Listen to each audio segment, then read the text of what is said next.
Daily wagers, कॉन्ट्रैक्चुअल्स और भी किसी भी डिपार्टमेंट में काम करने वाले लोग जिन्हें आप आर्जी मुलाजमीन कहते हैं, अरसद दराज से अपनी मांगों को लेकर के सड़कों पर हैं। अब उमर सरकार की जानिब से एक बड़ा फैसला लिया गया है और शायद बहुत जल्दी यह खुशखबरी उन तमाम लोगों तक पहुंचाई जाएगी कि उमर अब्दुल्ला ने एक बड़ा फैसला लिया है और जो ही उनकी हुकूमत बनी है, अपने इस पहले ही महीने में, अभी महीना भी खत्म नहीं हुआ है, लेकिन बड़ा फैसला लिया है और इन लोगों की आवाज बन गए हैं जो पिछले कई सालों से सड़कों के ऊपर दर दर की ठोकरें खा रहे थे। लेकिन अब वक्त आ गया है कि उमर अब्दुल्ला की सरकार ने उनके बारे में सोचना शुरू कर दिया है।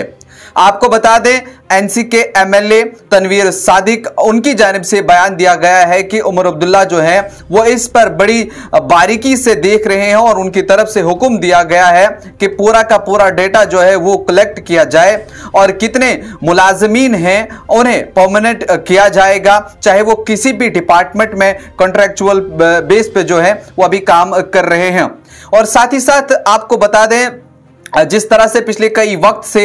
डेली वेजर्स जो है उनका ये कहना है कि हम काम पे तो नहीं जाएंगे, हमें घर बैठना मंजूर है, हम दिहाड़ी लगाएंगे, लेकिन इस तरह से डिपार्टमेंट के साथ अब हम काम नहीं कर सकते क्योंकि हमारी उम्रें बीत गई हैं, हमारी उम्रें निकल गई हैं, लेकिन हमें कोई भी फायदा जो है वो डिपार्टमेंट से अभी तक हासिल नहीं हुआ, जबकि डिपार्टमेंट हमारे बारे में बिल्कुल भी नहीं सोच रहा था। लेकिन ऐसे में आपको बता दें तो इंतखाबी मुहिम के दौरान नेशनल कॉन्फ्रेंस ने इस बात का भी जिक्र किया था कि हम डेली के बारे में सोचेंगे। और पिछले कई दिनों से जब से उमर सरकार बनी है और डेली वेजर्स बार बार ये सवाल पूछ रहे थे कि कब हमारा जिक्र होगा, कब हमारे बारे में बातचीत होगी, लेकिन अब वक्त आ गया है और बड़ा फैसला लिया गया है कि आइंदा आने वाले कुछ दिनों में शायद यह ऐलान कर दिया जाएगा कि जो कैजुअल लेबरर्स है, आर्जी मुलाजमीन कह लीजिए या कॉन्ट्रैक्चुअल बेस पे जो काम कर रहे हैं किसी भी डिपार्टमेंट के अंदर, उसके ऊपर बड़ी संगीनी के साथ, बारीक बीनी के साथ देखा जा रहा है, डेटा मांगा गया है। और उमर अब्दुल्ला ने इस हवाले से एक बड़ी मीटिंग भी जो है वो एडमिनिस्ट्रेशन के जो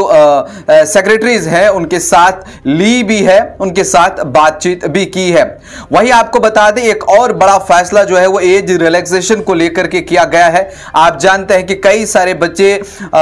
एग्जाम देने की जो उनकी उम्र है वो निकल चुकी है, 40 साल, 38 साल जो है वो उम्र उनकी पहुंच चुकी है और पिछले कई सालों से जम्मू कश्मीर के अंदर रिक्रूटमेंट का कोई प्रोसेस नहीं हुआ है, नौकरियां जो है वो नहीं आई हैं। और ऐसे में अगर देखें तो कोविड की वजह से कई सारे लोग मुतासिर हुए और भी जम्मू कश्मीर में हालात कई वक्त खराब रहे। जब भी इस तरह की कोई किसी भर्ती का अमल होता था, कुछ ऐसी आफतें आ पड़ती थी जिसकी वजह से वो एग्जाम जो है वो कैंसिल हो जाते थे। लेकिन ऐसे में ये देखा गया और पिछले कई सालों से जो बच्चे हंगामा कर रहे थे सड़कों के ऊपर,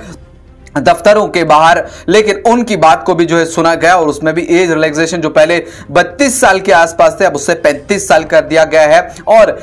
अब ये बच्चों के लिए कहीं ना कहीं खुशखबरी है जो भी इस चीज के लिए लड़ रहे थे।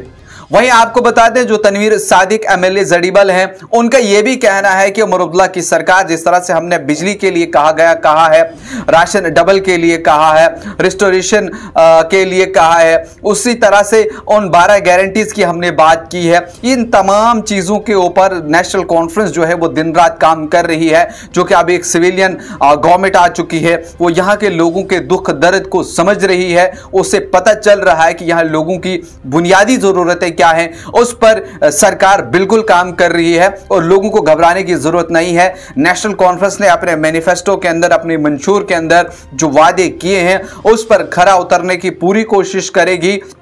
अभी वक्त लगेगा, कुछ चीज़ों पे हमने काम किया है, कुछ चीज़ों पे हमें और काम करना है और तमाम उन लोगों के लिए हम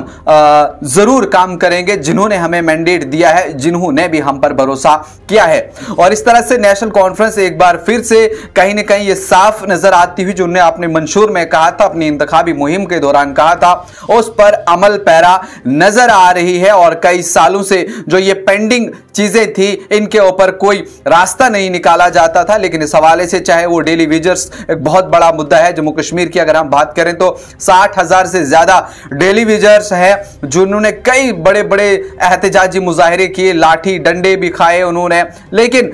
फिर भी कोई हल नहीं निकल पाया। लेकिन उमर अब्दुल्ला ने वादा किया था कि अगर हम सरकार यहां बनाने में कामयाब होते हैं तो जरूर इनके लिए कोई न कोई लाहेअमल निकाला जाएगा। और ऐसे में अच्छी खबर इन तमाम लोगों के लिए, लेकिन अभी देखना होगा कि कब इस हवाले से ऑर्डर जारी किया जाएगा और इन तमाम लोगों के घरों में एक बार फिर से खुशियां लौट आएंगी। आपका क्या कुछ कहना है? किस तरह से आप उमर अब्दुल्ला की सरकार को देख रहे हैं, जो काम अभी तक किए हैं और जो करने हैं? आपकी क्या कुछ राय है? कमेंट सेक्शन में जरूर बताइए।